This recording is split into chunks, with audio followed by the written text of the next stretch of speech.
Bakayım. Sonrasında geçecek hazır mı?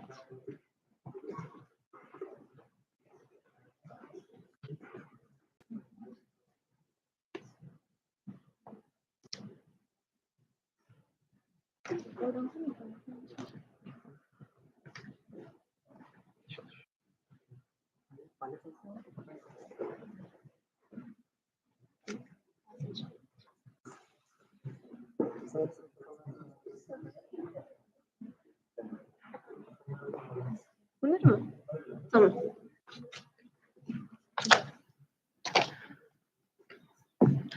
Hello everyone, welcome back again for the first session of the second day of our conference. We will be starting with a presentation by Kaan Bayar titled Comparison of a Morphological Learner to Child Acquisition of the Turkish Aorist.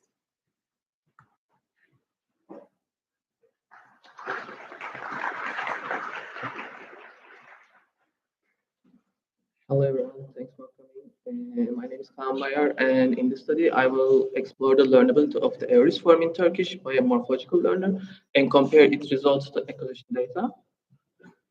But before I begin, I'd like to give a brief overview of what I'll be covering today. First, I'll start by providing some background, focusing on the aorist marker in Turkish and why it presents an interesting case for investigation. Following that, I'll explain how the aorist is acquired by children, highlighting the patterns we observe in the acquisition data. Next, I will talk a bit about the morphological learner I used in this study, along with the data set that I trained the model on. I'll then walk through the experiments conducted with the model and explain how its behavior compared to the child acquisition data we have at hand. And finally, I'll conclude by touching on some open questions and potential directions for future research. The Turkish aorist, which can roughly correspond to the English present simple tense, shows a lot of variation. This variation is largely due to vowel harmony, although there are two underlying forms, and R, we have 7 surface forms. This is due to the vowel harmony, and these are the examples that for the aorist marker. Now that we've seen that aorist marker has a lot of surface variation, let's look at how these forms are actually distributed in the data. This table is based on the corpus that done by Nakipole and Mission that shows the distribution of the aorist suffixes for multisyllabic roots, broken down by whether the root ends in a sonorant or non-sonorant. This will be important for the upcoming slide. What we see here is a clear pattern that most of the multisyllabic or almost all of the multisyllabic roots use ur form, and we have very few irregularities with respect to using R form. This distribution is fully explainable by rules, and overall, this is highly regular.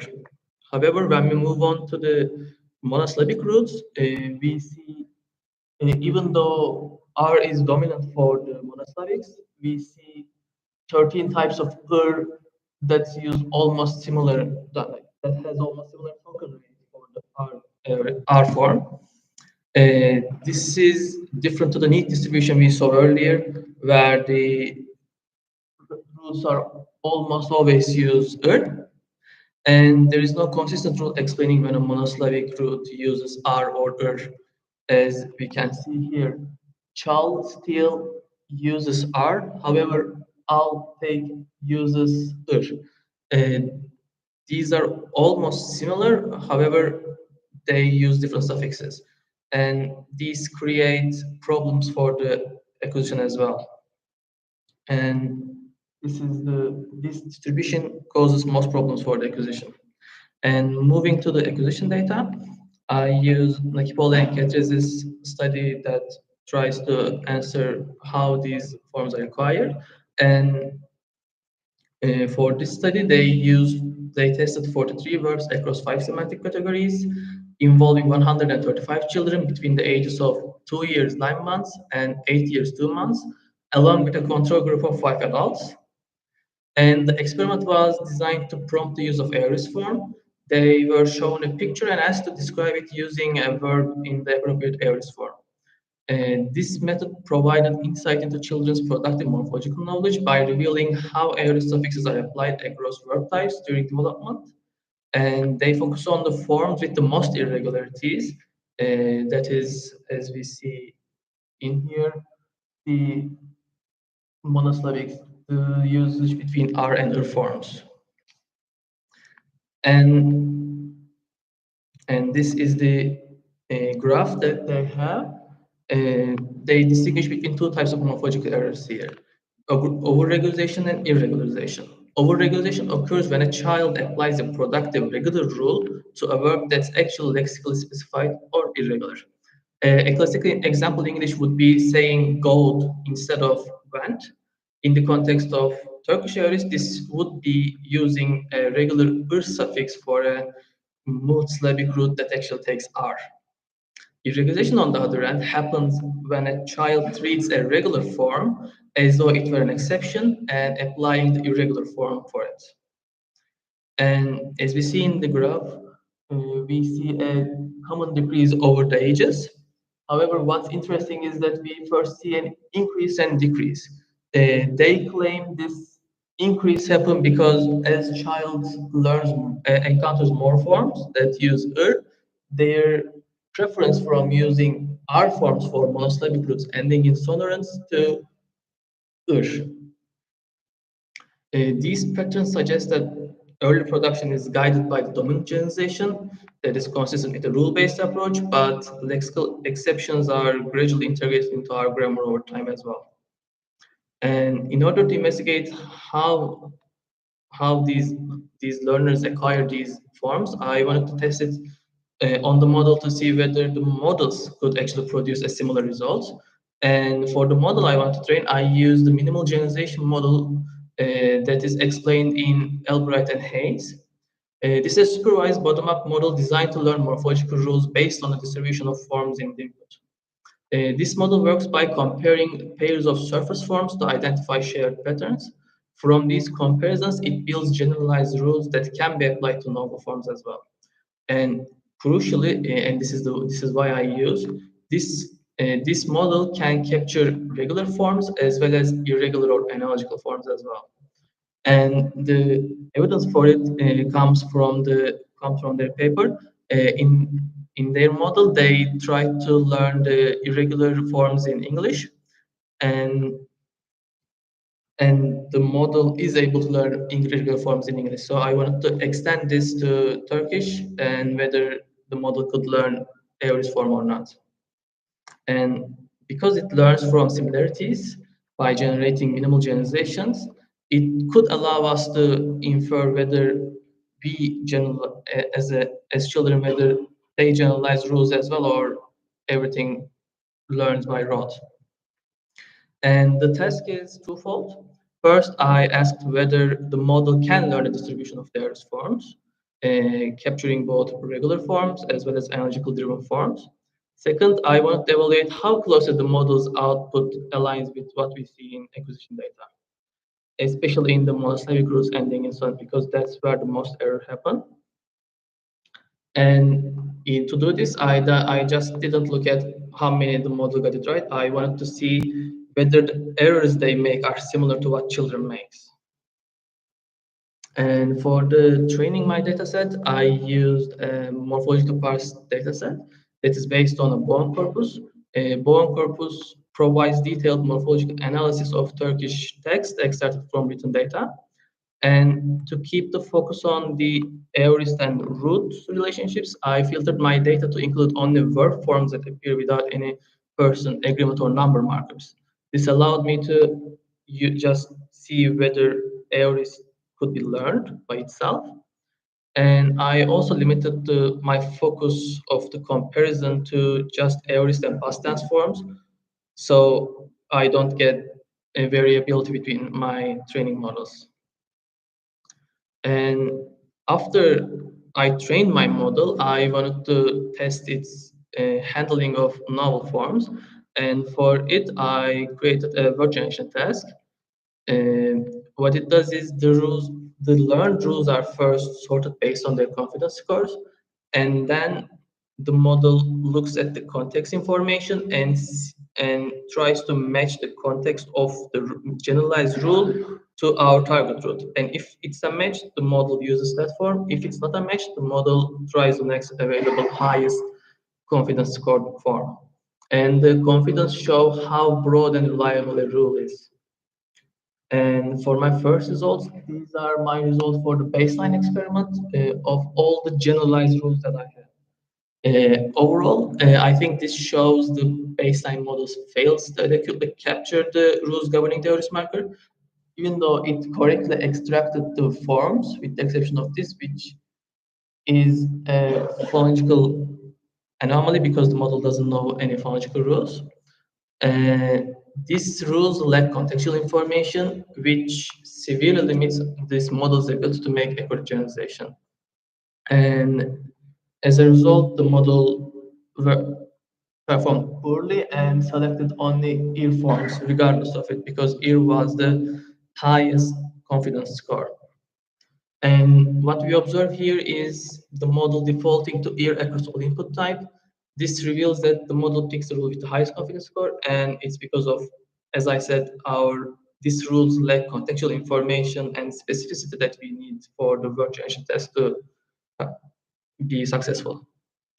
So basically, as I said, the model fails in their context. So I wanted to I wanted to implement syllable information to the model to see whether syllable information could capture these rules with more specific context.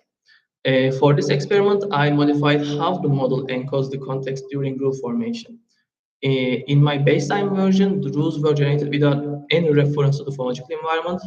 This time, the model stores syllable level information.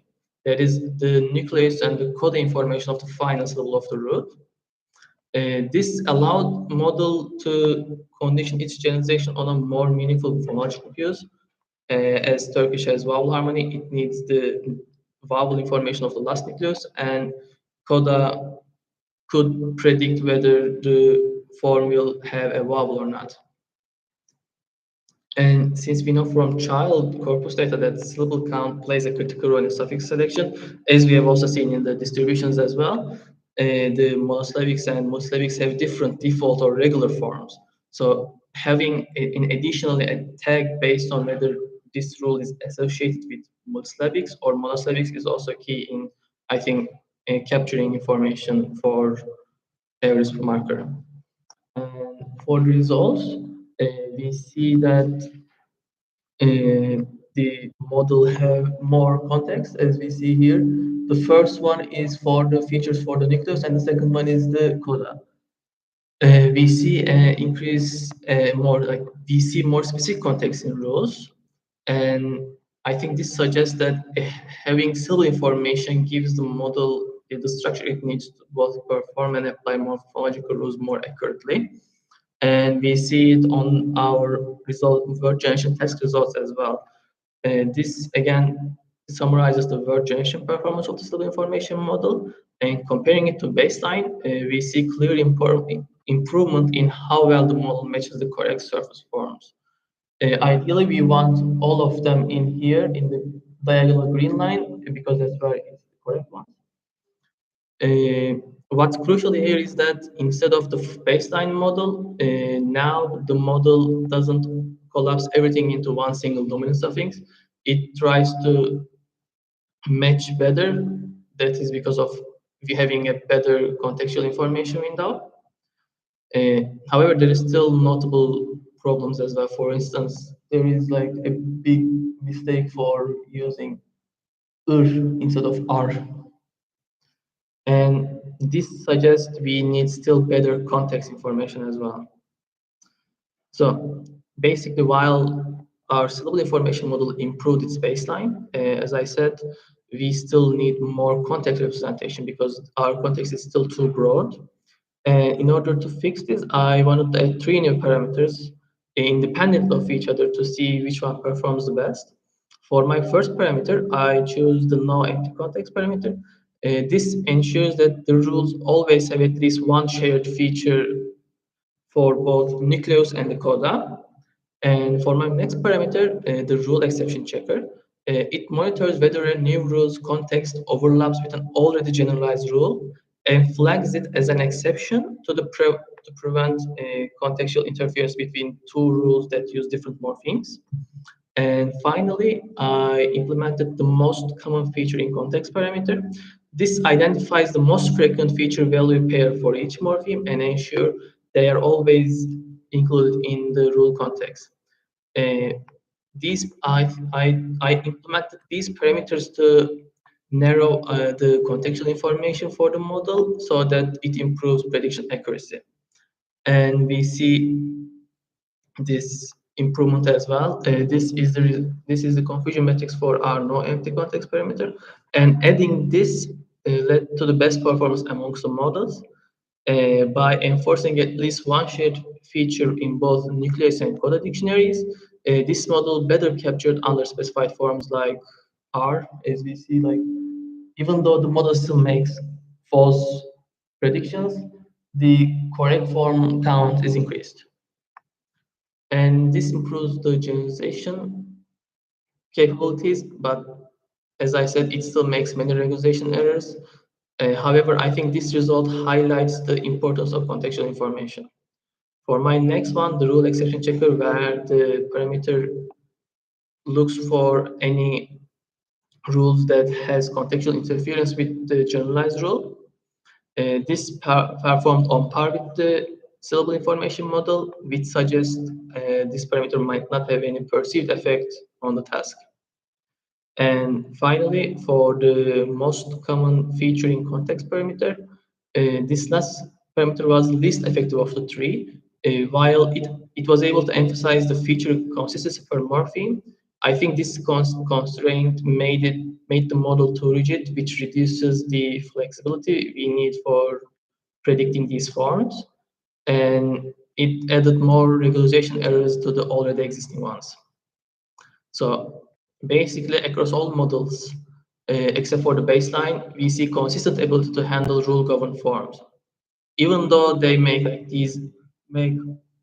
errors, they were able to consistently predict the rule-governed forms, that is multisyllabic and vowel ending roots, correct.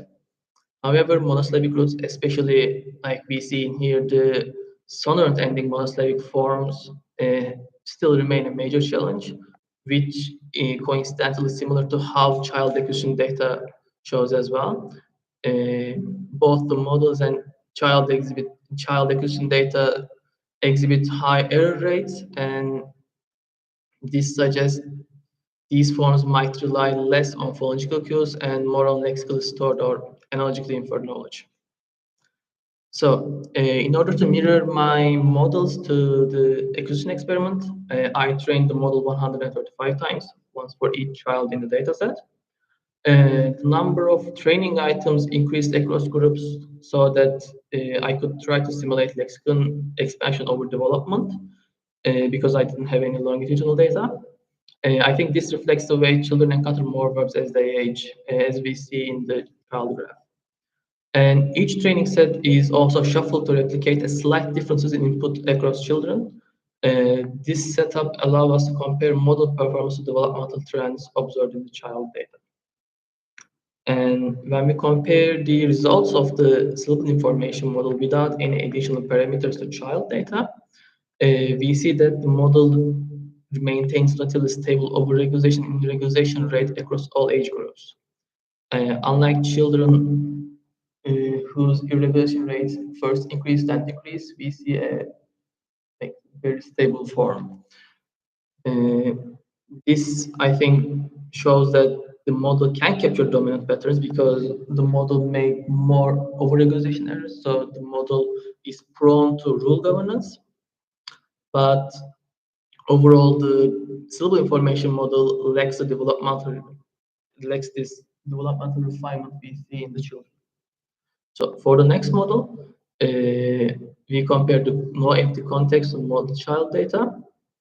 This model still shows a strong preference to overregulation.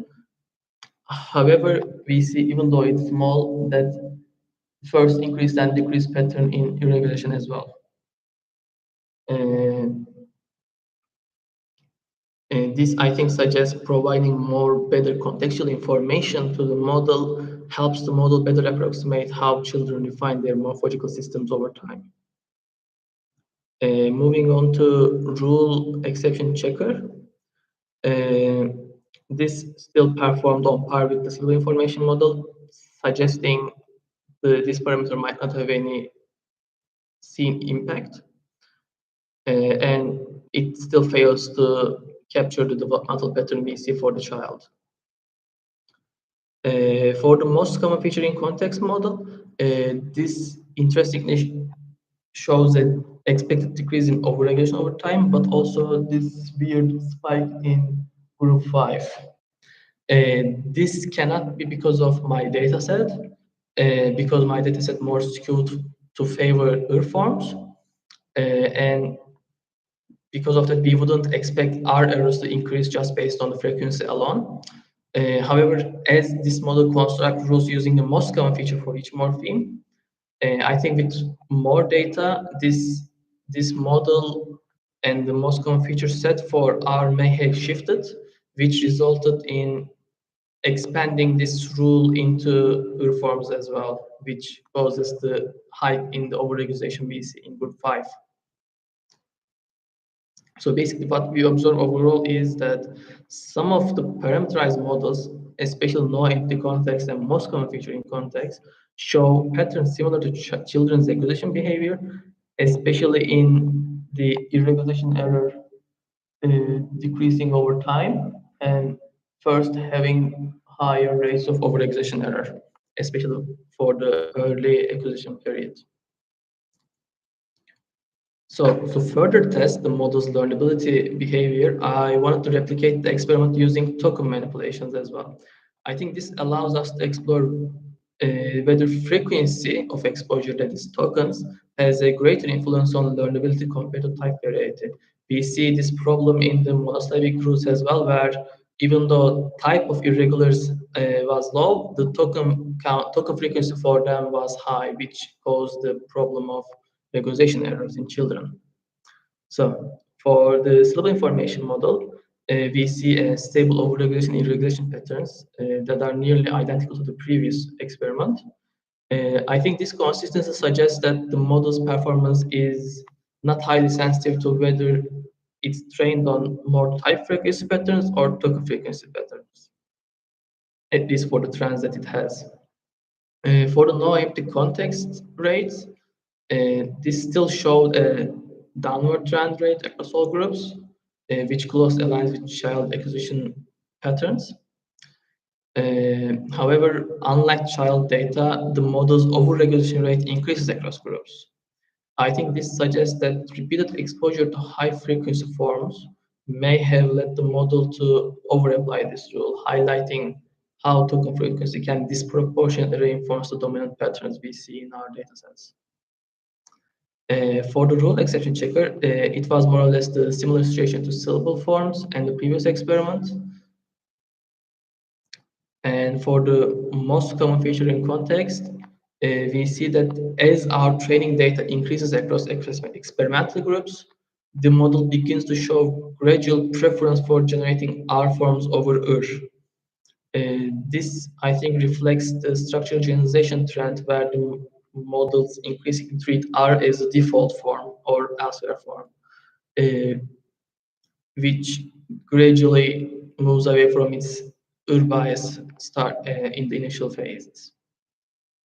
So overall, what we saw in this experiment is that some models with some parameters behave similarly in certain ways. For example, capturing the first increased and decreased pattern.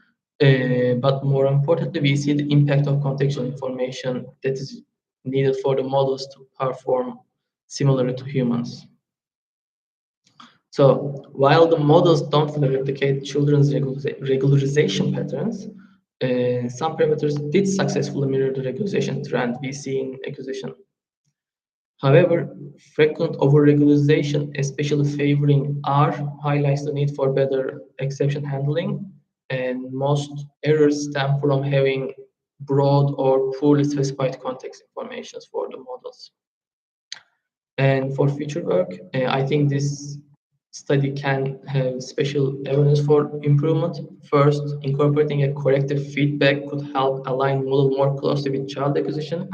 Current literature suggests corrective feedback has an impact in the long term, and if there is a way to implement this in our models, it could reduce the regularization error rates over time, which could make the model more similarly behave to humans. Additionally, refining how context is constructed. As I said, most of the errors stem from having either too broad or poorly constructed context information. I think by ensuring that we can capture most relevant phonological features that could enhance our rule accuracies. And lastly, having better rule weight metrics could help model prioritize more reliable uh, understanding between which model is better for which forms. These are all the references I used in the slide, and thank you for listening.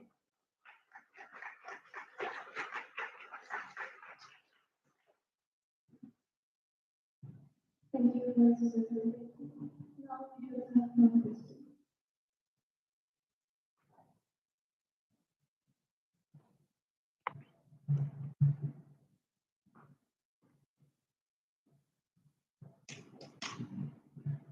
Thanks for your talk. I just wonder about the architecture used for more. Can you talk about it?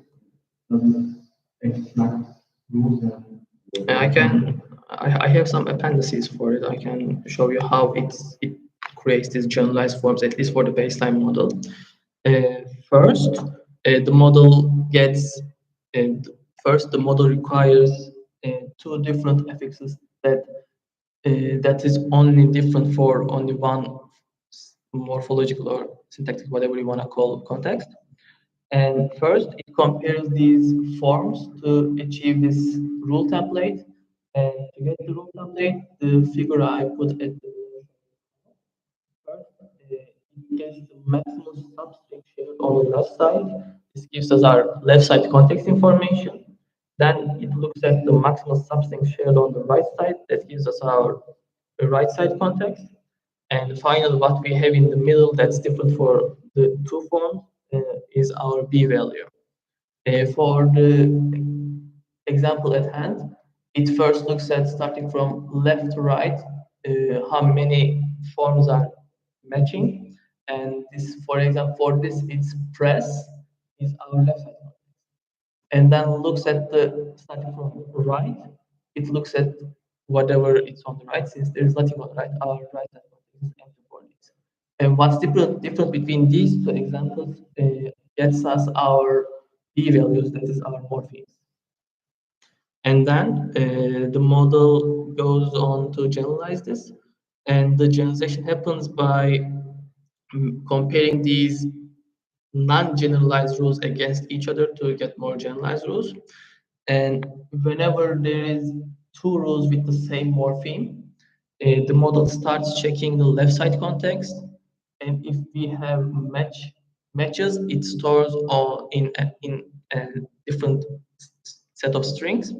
And then the moment we have an unmatching strings or characters, the model featureizes that by looking their shared feature values and stores it as a dictionary. And for the word generation test that I wrote, it basically wanted to match these shared strings. And if there is a match for these, it then checked whether this shared string is a subset of our root non-shared string. And if there's a match, the model used that rule.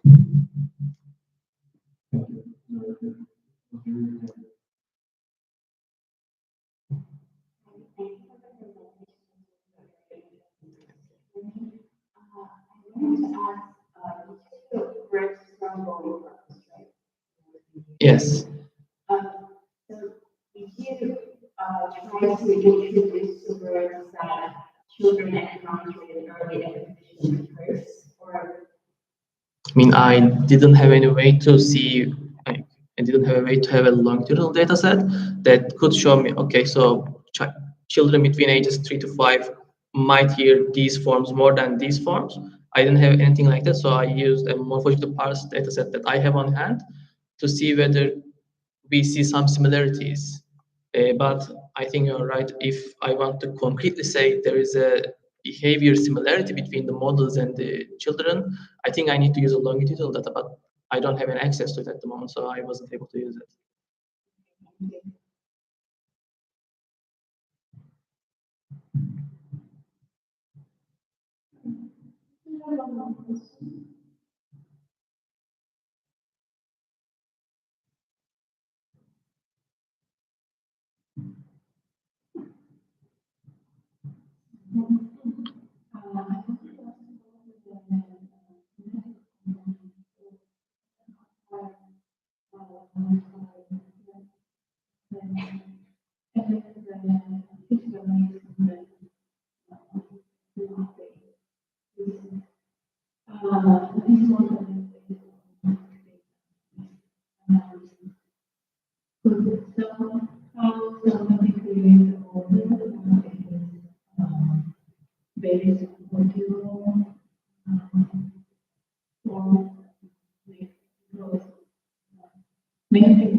So far, I don't know much about the models that use sound, but from what I know, even though they have sound files as an input, I think they still orthographize it in some way or another, maybe having more characters or something like that. But at least I don't know any models that work solely on the basis of sound inputs. They have this additional model or some task that changes sound input to text input and then work using texts.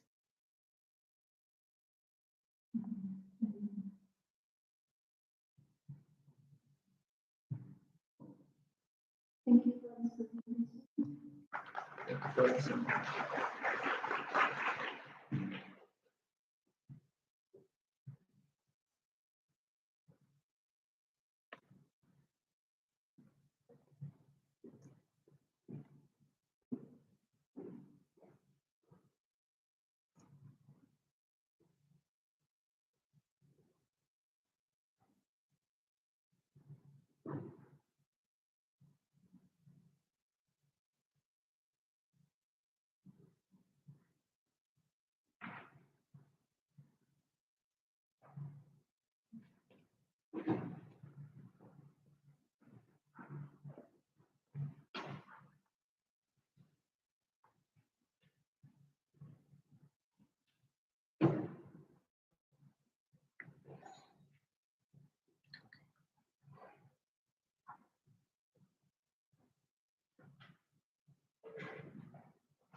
We continue with the second presentation by Robert Snyder, the underlying form of RE1 in Palawan.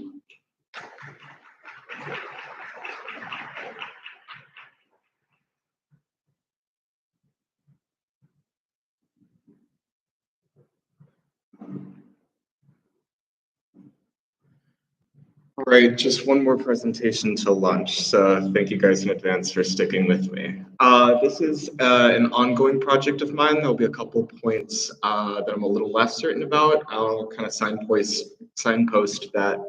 I'd love it if you guys could provide some ideas or feedback in the Q&A, as well as, of course, other questions. Just a little bit of background. Palawan is an Austronesian language. It is one of the official languages of the Republic of Palau, which is a nation in Oceania, southeast of the Philippines.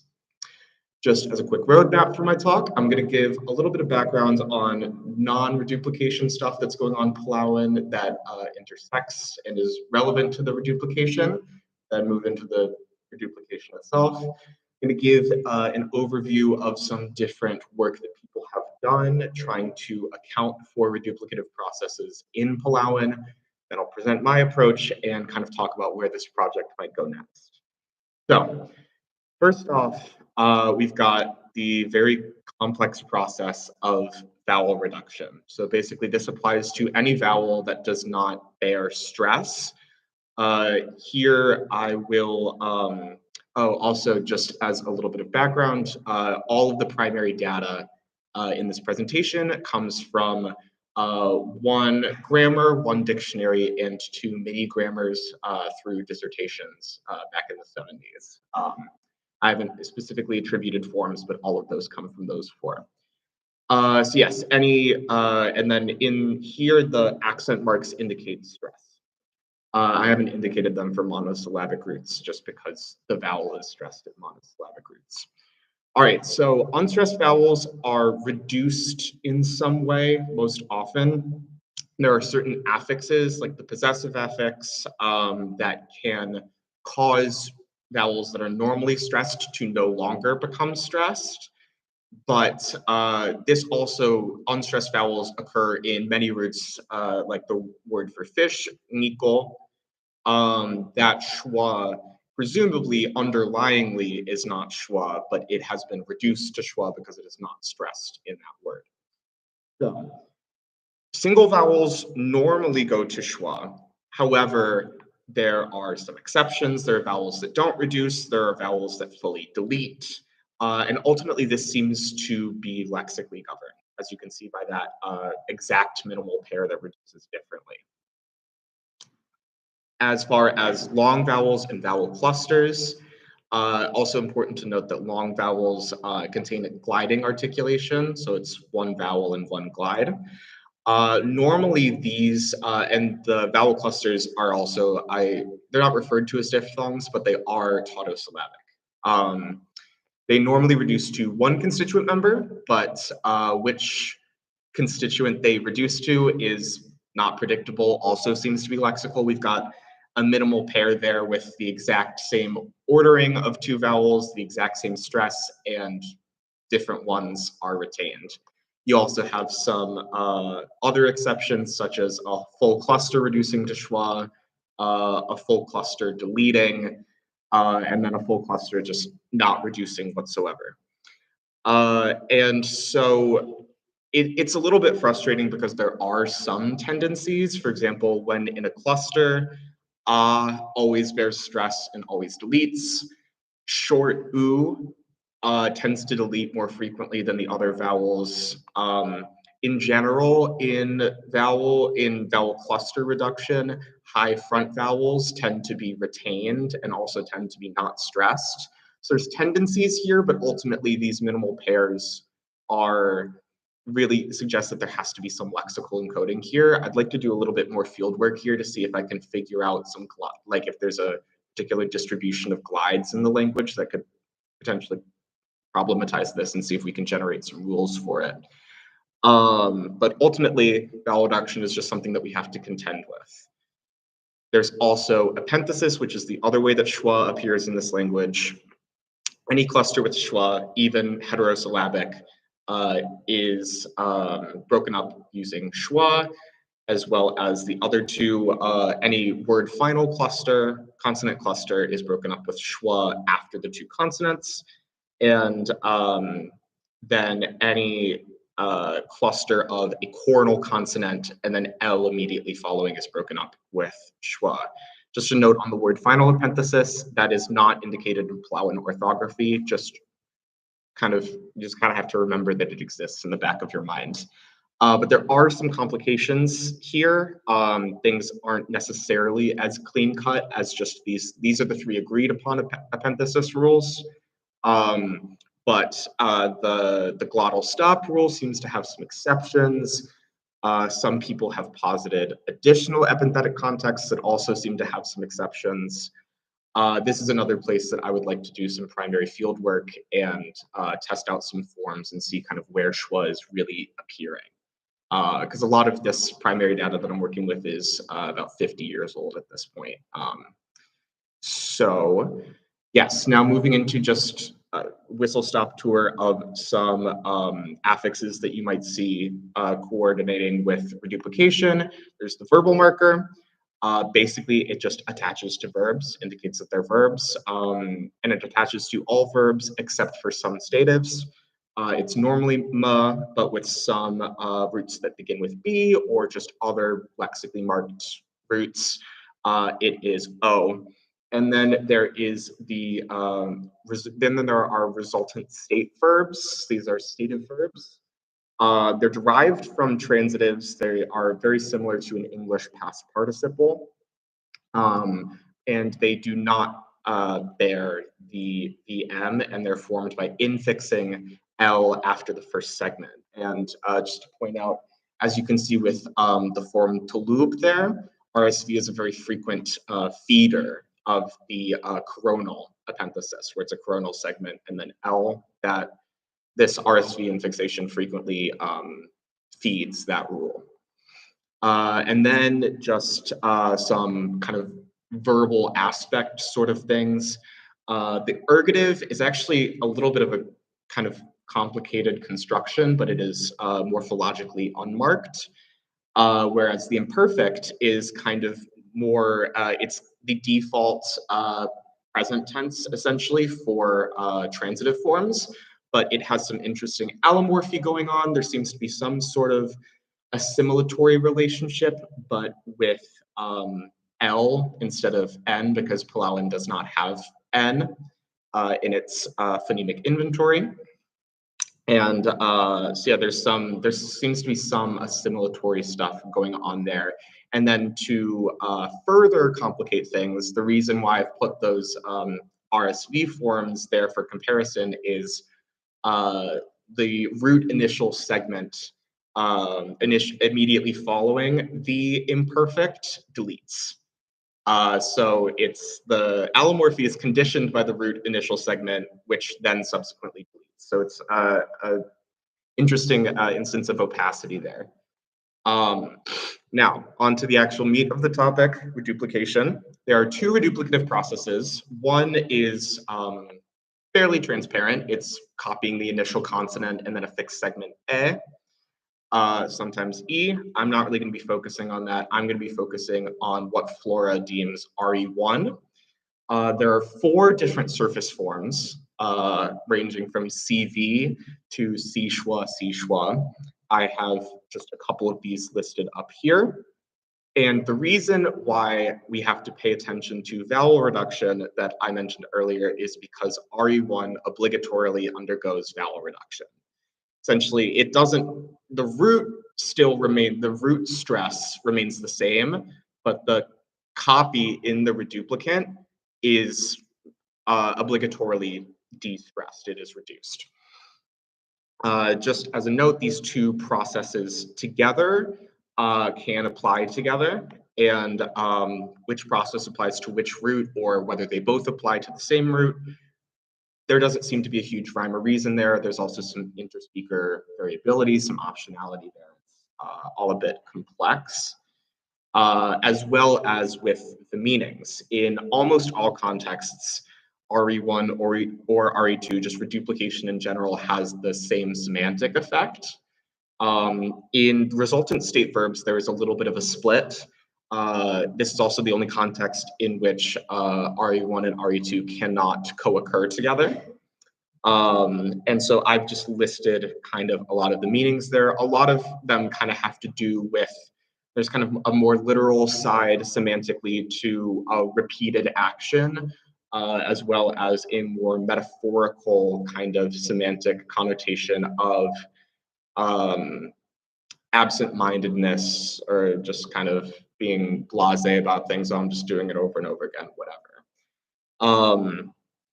Yeah, there's also a difference in morphophonological behavior between the two reduplicative processes.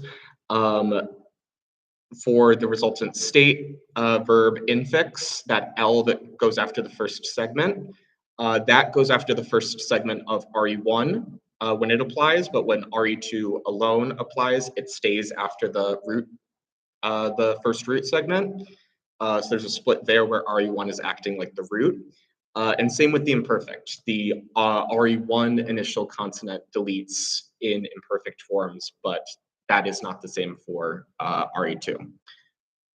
So what I ultimately am, the goal of this project, the goal of this talk, is to try to account for what is producing the kind of stark variation that we see between CV to like a CV-CV structure in this RE1. What's leading to this extent of variation? And how can different phonological theories account for this?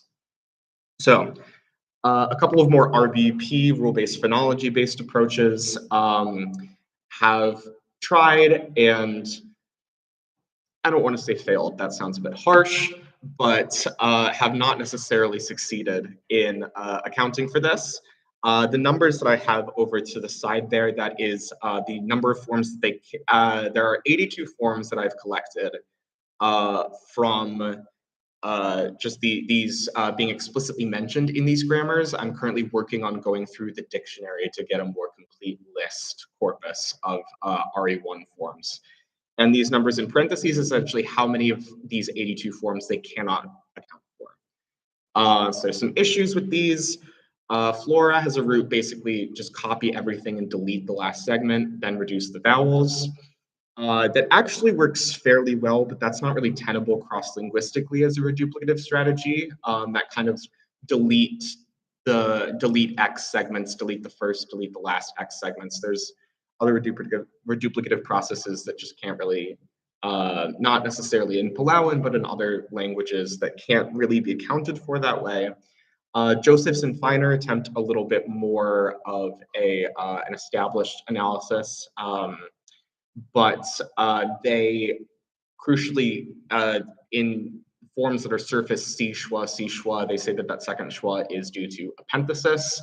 There's some minimal pairs here that suggest that that really just cannot be the case. The form up there, Mureronderingo, that second schwa would be breaking up engma and r at a morpheme boundary, heterosyllabic, and Rungrier proves that that is not the case. So there needs to be, so epenthesis as kind of a broad explanation cannot account for all of these forms. Now, some OT analyses have also been attempted.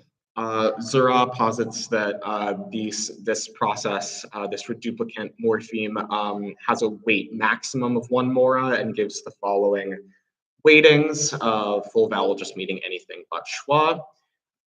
And she provides a number of constraints for vowel reduction, but ultimately comes to a similar conclusion that there's just extra lexical information that is necessary. And that's a bit of, I'll come back to it later, but that's a little bit of a tension with the whole concept of optimality theory. However, this weight maximum of 1 mora, and particularly schwa being non-moraic, it has a very difficult time accounting for C schwa forms and CC schwa forms, because those forms would be surface non-moraic, and in theory would be able to would be able to copy additional coda consonants and not violate the weight maximum. So there needs to be some tweaking there, at least with the weighting, which Kawamura does. She posits that she posits a different weighting, which is there. However, the fact that it still does not account for CC schwa. Theoretically, CC schwa could be bimoraic if the first C is allowed to be in the coda of the previous syllable, but that would violate her slightly higher ranked constraint of the reduplicant has to be a bimoraic foot. And so in that case, the reduplicant would be split across two different syllables, and that is not a foot. And also, Kawamura fails to put forth any constraints in regards to vowel reduction, essentially tries to work around it in a way that with CC schwa is not really fully successful. And neither of them got the weighting correct, but that's kind of, that's understandable because there's kind of almost sort of a mathematical paradox there.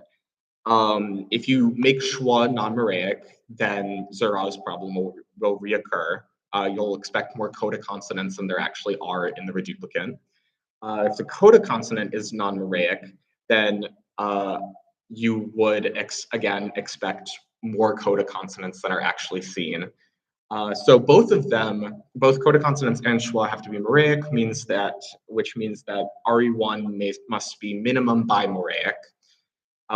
So CV forms must be bimoraic, full vowels must have two vowels, but there's kind of that minimal pair between CV and CC schwa, where you don't want, schwa and full vowels can't be equal because you have CV and C schwa, two vowels equaling a full vowel, two schwas equaling a full vowel. But then you also have CC schwa, one schwa equaling a full vowel. So the weighting there is very difficult and ultimately seems like it has to be modeled via opacity, which optimality theory has a little bit of a difficult time with, especially since the kind of, this is formulated in a rule-based phonology sort of language, but the rule ordering that is leading to this opacity is vowel reduction is following this reduplicative copying, but vowel reduction is such a complicated process that it can't really, and this I would love to hear also ideas on if people do have ideas about this, but I don't see a way that vowel reduction can be succinctly encapsulated in one specific constraint. So that would be under the theory of OTCC or optimality theory with candidate chains. It is able to model a opacity through a precedence constraint, PREC, but that would lead to, if a vowel reduction has to be accounted for with multiple different constraints, then that leads to a proliferation of a bunch of different PREC constraints, and ultimately just kind of gets very complicated very quickly, exacerbated by the fact that also, as I mentioned earlier, this imperfect deletion, while a little bit easier to model, is also opaque. And also just kind of the idea of lexical irregularity and how pervasive it seems to be surrounding reduplication just doesn't, I guess in a word, seem optimal, such as is the title of optimality theory. So given a lot of these kind of complications, I've decided to proceed with a rule-based phonology approach, specifically that of templatic skeletons. As I mentioned earlier, the rule ordering within rule-based phonology, or relaxing the requirement that everything has to happen at the same time, allowing ordering really helps to account for the opacity that we're seeing here, and also relaxing kind of the necessity for optimality also is a benefit here. I'm going to be using idea of templatic skeletons. These were initially derived to account for root and pattern morphology like Arabic or Hebrew. Basically where there's an underlying kind of, when applied to reduplication, the idea is that the reduplicant morpheme is essentially just a skeleton of prosodic material or segmental material. And then there is a copying of the base phonemes and then a linking mechanism. This linking mechanism is base driven. So basically the first phoneme from the root attaches, second phoneme from the root attaches, and essentially the linking stops once it reaches a root segment that is not possible to link. And I have some derivations that will show that visually. There's also maximum linkage. So essentially a skeletal template could be fully satisfied, but if an additional segment could be copied and it's still satisfied, not like overfilled, then it will copy. And then just as kind of housekeeping, extraneous material that is not linked, either in the skeleton or in the copied root phonemes, are discarded by a stray erasure. So with these symplectic skeletons, people have kind of taken two approaches. One is with segments, so C's and V's. In this approach, I think CV would work for Palauan. And then on the other hand, there's a prosodic approach, which I think a bimereic foot would work for Palauan. This linking proceeds left to right. So the leftmost edge of the copied root links with the leftmost edge of the template. And then my weighting is that vowels, including schwa, are one mora and coda consonants are one mora. And that vowel reduction will recur after this copying and linking process to account for that opacity. Now, I can only explain it so well in words, so I'm going to show you a couple of pictures to kind of help get at what I mean here by the whole copying and linking sort of thing. So this is with the segmental skeleton method. We've got two different roots here of two different shapes, and you can kind of see it starts from the left and attaches to the left, and you can see the kind of what I meant with the linkage stopping. You can see that in sake, and especially the root drivenness of it. The E connects to the final, is allowed to skip material in the skeleton, but then K can't go back and link to the other C. So that's kind of what I mean by root driven there. And then in the prosodic skeleton, this is kind of some of how it works. In the prosodic skeleton, it's also, I'm postulating that the prosodic material, all prosodic material below the level of the skeleton, so in this case, the skeletal template is a foot, all prosodic material lower than a foot is copied alongside with the root phoneme melody. And so then it attaches there. There is some stray erasure and then vowel reduction to get to the end form. So ultimately, this approach, both approaches, segmental and prosodic, make the exact same predictions in regards to the data. And it is the most successful of any of the, it is more successful than any of the previous approaches. I've counted a form as regular, and I did this previously as well for when accounting for the other prior approaches. I counted a form as regular if it matches related forms that also show vowel reduction, or if its vowel reduction in the reduplicant is more regular than related reductions. You can see that with Cabra Buddha. There's deletion there, which is irregular, but related forms also show that deletion. So I'm considering that to be regular, and that root is just marked for that U has to delete when distressed. And then Kasisik, it's a very extreme, very irregular kind of reduction in the possessive, a more regular reduction in the duplicant. So I also counted that as good and accounted for by the model that I've proposed. And all 8 regularities in this, this seem to be kind of weird roots. They're irregular under all models previously as well. Now, there are some necessary assumptions for each. They provide the same sort of regularity predictions, but they do entail different assumptions. For the segmental approach, it assumes that long vowels must be bisegmental, that it can't just be represented as one segment attached to 2 moras. In Palauan, this might not necessarily be problematic because, as I mentioned earlier, these long vowels do include a gliding articulation. So something like a long E or a long E or a long O would actually, you could almost analyze as a vowel cluster because it's A and O. But, cross-linguistically, this is a little bit more of a problem. And for the prosodic approach, as can be seen here, especially with the vowel reduction following, material has to be allowed to be deleted from the prosodic skeleton, which is something that McCarthy and Prince, who initially proposed this prosodic approach, almost kind of explicitly said was not correct. They put forth the satisfaction condition, which basically all parts of the template have to be obligatorily satisfied.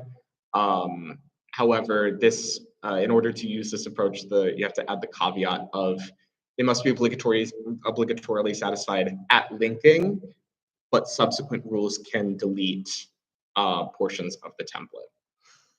This is just a little bit of an excursus on vowel reduction. I kind of won't go into everything here. It's essentially that it's very complex trying to model this vowel reduction in rules because of how irregular it is. There's cases where the same vowel in the same root behaves differently. So with buruk, one of the U's goes to schwa and one of the U's deletes. There's some roots where their reductions aren't even internally consistent. We saw that earlier with kasi, seek, and Scol. So ultimately, there needs to be some sort of rules, a bunch of different readjustment rules, to use the terminology of distributed morphology, targeting specific placements within roots, and then just a bunch of lists. This is also something that I'm open to hearing different thoughts about. And ultimately, some stuff that I would like to do, a couple of these I've already mentioned. There is I'd like to get a more extensive data set of RE1 roots, going through that dictionary. I've already turned up some interesting things, including a surface CC instance of RE1. Looks a little bit more irregular than it is. There's a purely phonological rule in Palauan that changes S to K before L. So it seems to be there's full reduction there without any sort of parenthesis, which is interesting. And then, yeah, just some field work to figure out where are there glides, where is there a parenthesis, has the language changed since this field work has been conducted. And then also just some interesting, I think, looking at some of the more historical linguistics work would be interesting. For example, there's that kind of weird allomorphy with the imperfect where it's angma, M, and L contrasting, but it makes a little bit more sense when you consider that L is reconstructed to N in Proto-Malayo-Polynesian, which is one potential subgroup that Palauan belongs to. So that's just kind of an overview of different parts of the research that I've been working on. I would appreciate hearing your thoughts and your questions.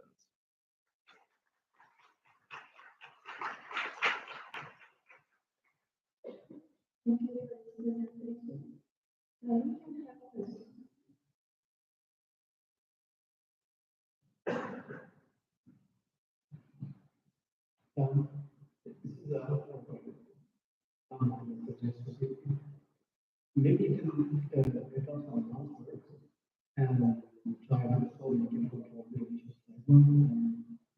and look at what they get most the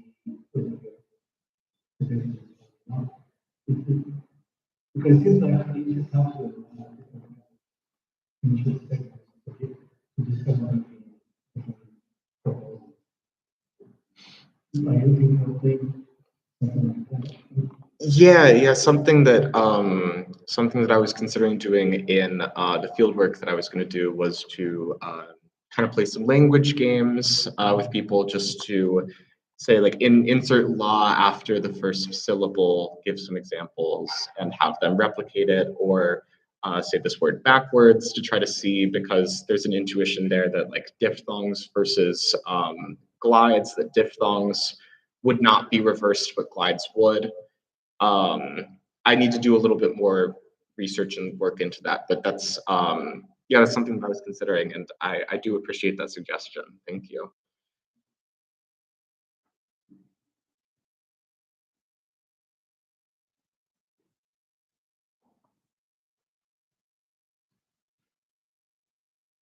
Thank you for the presentation. I was wondering about the irregular forms that you mentioned. Whether they shared features or are they the higher frequency? But I'm not sure whether you can find out about their frequency, as I assume that follow would say the lower source language. Still, would it be feasible to check their frequency using their English counterparts, maybe? Yeah, that's actually it's actually very interesting. I hadn't considered the frequency angle, but I do know that just in a little bit more of an anecdotal sense, the in terms of vowel reduction, forms that do not reduce whatsoever, so just stay as is, tend to be parts of the body. So there could be some sort of frequency effects there, just kind of these words are so common that they're memorized as exceptions to the rule that is kind of more productive and more general. Also very rich, a very rich set of loan words in the language. So I think that would be also interesting to look into as terms of like what processes are applying to these loan words that don't have necessarily the language history behind them. Thank you.